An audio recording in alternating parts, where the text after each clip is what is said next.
Euh, Tout d'abord, on est toujours en face d'un hypermétrope, on se demande toujours qu'est-ce qu'on va pouvoir lui donner comme résultat réfractif, surtout en chirurgie excimaire cornéenne. Alors, il y a des concepts de base à ne pas oublier au départ. Ces concepts de base concernent surtout, pour commencer, l'indication selon la valeur de l'hypermétropie. On est là. Nous parlons des hypermétropes qui n'ont pas plus de 4 dioptries d'amétropie. Mais on peut leur associer les astigmatismes mixtes, là où l'équivalence sphérique ne dépasse pas les 4 dioptries. 4 dioptries, ce n'est pas une valeur maximale à ne pas dépasser. Certains vont jusqu'à faire des lasers ou PKR pour des hypermétropies allant jusqu'à plus 6.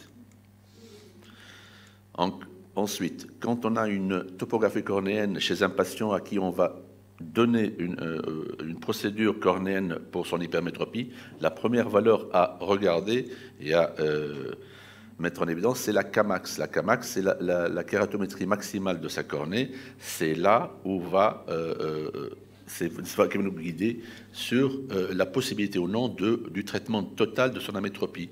Parce qu'on sait très bien qu'il y a deux valeurs à ne pas passer outre. Il y a la valeur minimale de 34 pour les myopes et la valeur 49 pour les hypermétropes.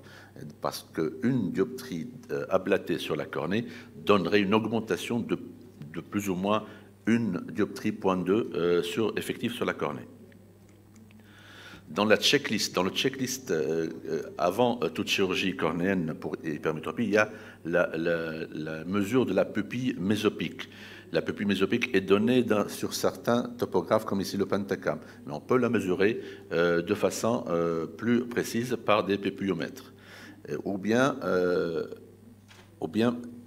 il faut trouver une valeur centrale, mais moyenne entre la valeur photopique et scotopique. La zone optique, pour les myopes, on le sait très bien, c'est soit 0,5 plus la pupille mésopique, soit 1,1 fois la pupille mésopique. Dans tous les cas, il ne faut pas descendre en deçà des 6,9 pour le traitement d'une hypermétropie. Un autre facteur, c'est l'angle kappa. L'angle kappa, vous le savez très bien, c'est l'angle que fait le centre visuel avec le centre pupillaire. Cet angle kappa ne doit pas dépasser 7,6 degrés sur l'orb scan et ne doit pas dépasser 0,22 microns sur le Pentacam. L'angle kappa est considéré comme important quand on a une composante hypermétropique à traiter. Par exemple, une hypermétropie ou un astigmatisme hypermétropique ou un astigmatisme mixte et encore ou aussi un astigmatisme myopique supérieur à 2 dioptries. Cet angle kappa est donné, par exemple, sur le Pentacam de façon indirecte ici. Ici, quand la valeur, donc je disais, dépasse les 0,22 mm, elle est considérée comme anormale et il faut en tenir compte et programmer la moitié de sa valeur, 50% de cette valeur. Quand elle est à moins 0,15, par exemple, ici, elle est considérée comme normale, alors que là à moins 0,48, il faut programmer moins 0,24 en décalage, en shift pupillaire sur le laser, comme ici vous le voyez, on décale le traitement laser. Alors ce traitement décalé, pour le LASIK, il est important à considérer, parce que quand on fait notre découpe cornéenne avant le traitement laser, quand vous faites votre découpe sans considérer l'angle kappa, vous pouvez avoir une découpe comme ici, qui va centrer le laser sur le point jaune qui est le centre pupillaire, alors que votre traitement va être centré sur le point rouge qui est le nouveau centre de traitement avec correction en fonction de l'angle kappa. Et vous aurez un empiètement sur le traitement, comme vous savez que le traitement hypermétropique, c'est un traitement périphérique. Alors, dans ce cas, il faut toujours considérer l'angle kappa, c'est l'hypermétrope, avant de faire la découpe cornéenne. Alors, que programmer? Nous avons deux valeurs. Nous avons la réfraction manifeste ou subjective et la réfraction cyclopégique. Ces deux valeurs sont très importantes à considérer en fonction de l'âge du patient. Quand vous avez mesuré votre valeur de réfraction manifeste et de cycloplégique, vous calculez la différence entre les deux valeurs. Toujours, la cycloplégique est supérieure à la manifeste Et cette différence, on va l'appeler ici delta. Si delta est inférieur à une dioptrie, on va corriger et programmer la réfraction manifeste.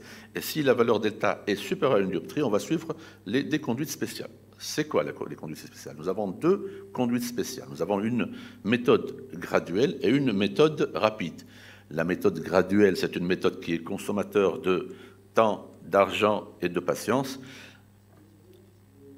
Elle consiste à prescrire la réfraction manifeste lunette, puis on augmente du quart de delta tous les 2-3 mois jusqu'à trouver la meilleure valeur tolérable, la plus élevée.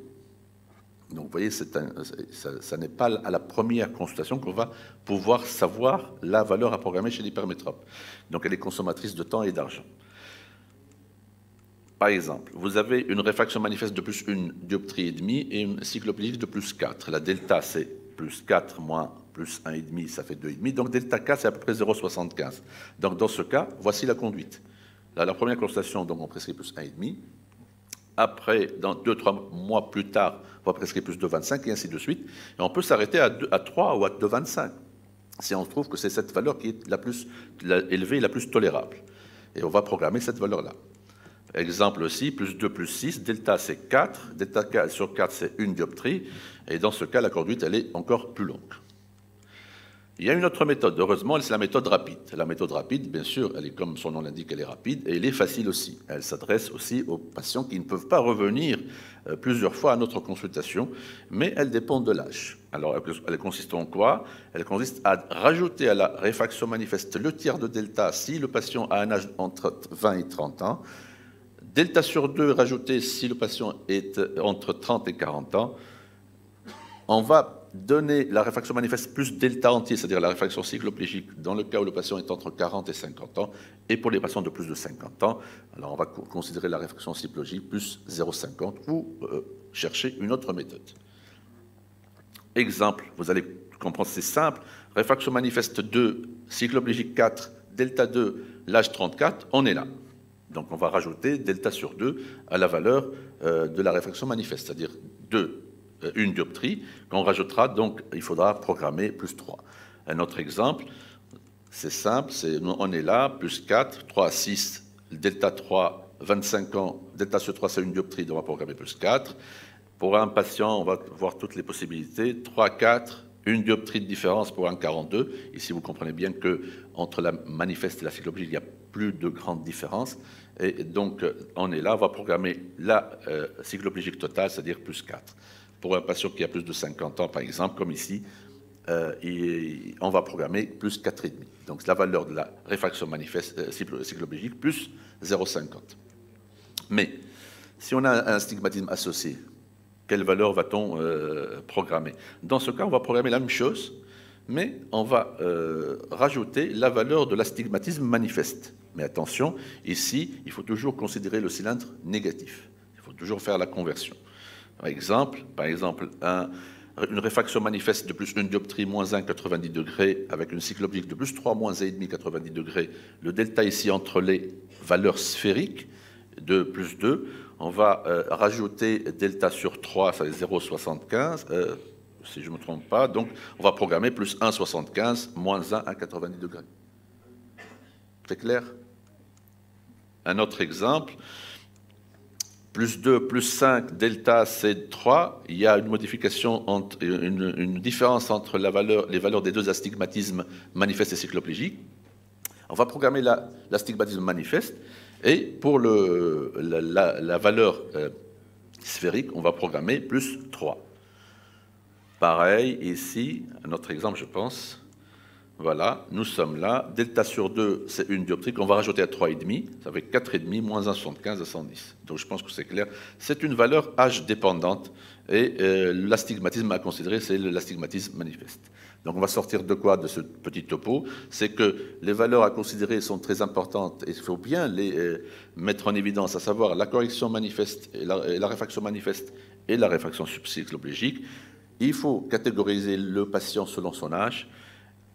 Si la différence entre la manifeste et la cycloplégique est inférieure à une dioptrie, traiter la manifeste.